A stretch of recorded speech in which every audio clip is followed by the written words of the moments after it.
सोहित, लगातार ये चर्चा थी खबरों में कि बेटी को राष्ट्र और भतीजे को महाराष्ट्र मिलेगा, लेकिन ऐसा कुछ होता आज दिखाई नहीं दिया।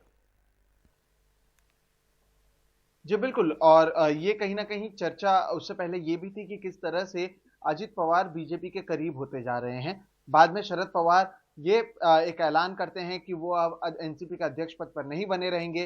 3 दिन तक हम देखते हैं कि किस तरह से कई कार्यकर्ता प्रदर्शन करते हैं। फिर शरद पवार अपना फैसला वापस लेते हैं और कहते हैं कि मैं ही अध्यक्ष रहूंगा। और अब जिस तरह से पहले उन्होंने ये साबित कर दिया कि पार्टी उनकी है, जिस तरह से बड़े पैमाने पर कार्यकर्ता सामने आए, और उसके 1 महीने बाद अब उन्होंने अपनी बेटी को वर्किंग प्रेसिडेंट बना दिया। और इस तरीके से एक बार फिर से शरद पवार ने ये जो पूरा मामला था उसे शांत करते हुए नजर आए।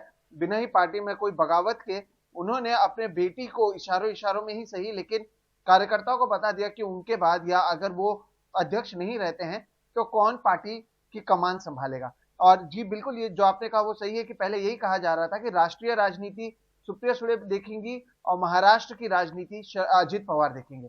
हालांकि अगर आज जो ऐलान किया गया उसे ध्यान से देखें तो महाराष्ट्र की जिम्मेदारी भी सुप्रिया सुले को दी गई है। ऐसे में अगर अजित पवार कोई फैसला करते भी हैं, क्योंकि वो महाराष्ट्र की राजनीति से ही जुड़े रहे हैं और सुप्रिया सुले हमेशा से, क्योंकि अभी वो सांसद रही हैं और दिल्ली के नेताओं से उनका काफी लेना देना रहता है, तो यही फॉर्मूला होना था। लेकिन अब अगर अजित पवार महाराष्ट्र में भी कोई फैसला लेते हैं तो उस पर जो आखिरी फैसला होगा वो सुप्रिया सुले लेंगी। तो ऐसे में एक तरीके से जो पूरी ताकत है वो सुप्रिया सुले को दे दी गई है और अजित पवार जो हैं उन्हें अभी तक कुछ दिया नहीं गया है। हालांकि जब शरद पवार से सवाल पूछा गया उन्होंने जरूर कहा कि अजित पवार नाराज नहीं है, लेकिन सवाल यह भी है कि अगर वो नाराज नहीं है तो एनसीपी की ओर से उन्हें कुछ क्यों नहीं दिया गया। और इसका उसी चीज से लेना देना जिससे शुरुआत की मैंने, कि जिस तरह से अजित पवार और बीजेपी के बीच नजदीकियां बढ़ रही थी उसे देखते हुए ये कहीं ना कहीं फैसले लिए गए हैं। जी, मेरा सवाल अगला यही था सोहित, कि अजीत पवार की बीजेपी से बढ़ती नजदीकियों का जवाब माना जाए शरद पवार का ये? जी बिल्कुल, क्योंकि बीच में जिस तरह से चीजें सामने आ रही थी ये कहा जा रहा था कि एनसीपी का एक बड़ा गुट जो है अजित पवार के साथ जाएगा, ठीक उसी तरह से जिस तरह से हमने शिवसेना में देखा। हालांकि उसे डैमेज कंट्रोल कर लिया गया। उस समय क्या चीजें हुई कि बाद में अजित पवार खुद सामने आए, उन्होंने कहा कि मैं कहीं नहीं जा रहा, मुझे लेकर पता नहीं क्यों अफवाह उड़ रहे हैं।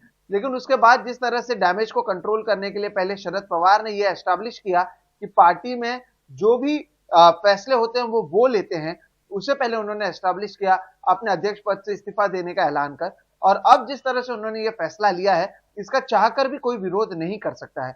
ऐसे में अजित पवार भी पार्टी में रह गए, सुप्रिया सुले अगली को जिस तरह से जिम्मेदारी भविष्य की दी गई है वो भी साफ हो गया और बिना कोई कलह के चीजें फिलहाल चलती हुई नजर आ रही हैं। ये सारी चीजें शरद पवार ने की हैं, जिस तरह से हमने देखा था और जो खबरें सामने आई थी कि अजित पवार और बीजेपी के बीच में नजदीकियां बढ़ रही हैं, उसके बाद ये सारी चीजें हुई हैं।